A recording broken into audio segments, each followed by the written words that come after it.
ইসলামপুরের আদি দুর্গা মন্দির। মুসলিম জমিদারের দান করা জমিতেই ইসলামপুরের প্রথম দশভুজা বন্দনা। দেখুন আপনারা।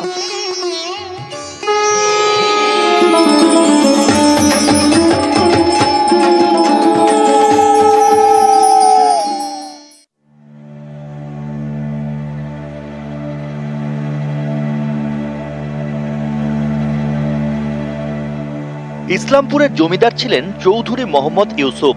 শিলিগুড়ি কিষানগঞ্জে দুর্গাপুজো হলেও ইসলামপুরে সে সময় কোনো দুর্গাপুজো হতো না। প্রজারা জমিদারের কাছে দশভুজা বন্দনার ইচ্ছে প্রকাশ করেন।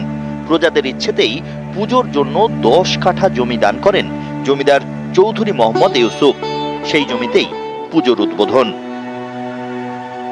প্রথম আমাদের এই ইসলামপুরে আমার বাবা এখানে এই দুর্গাপূজার ব্যবস্থা করে দিয়েছিলেন।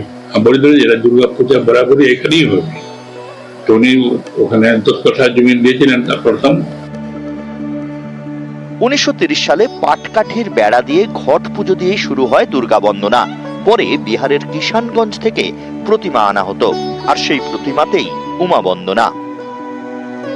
যে এই সময় ইসলামপুরে কোনো পুজো হতো না, দুর্গাপুজো, তো সেই পুজোটা করার জন্য কিছু জায়গারও প্রয়োজন ছিল। তো সেই সময়কার যে এখানকার জমিদার ছিলেন এখনকার আব্দুল করিম চৌধুরী, ওনার বাবা, তো তিনি সেই সময় এই জায়গাটা ওনাদেরকে দান করেন যে এই জায়গায় আপনারা পুজো করতে পারেন, এবং সেটা আজও একইভাবে সংরক্ষণ করা আছে এবং আমরা সেই থেকে পুজো শুরু হয়।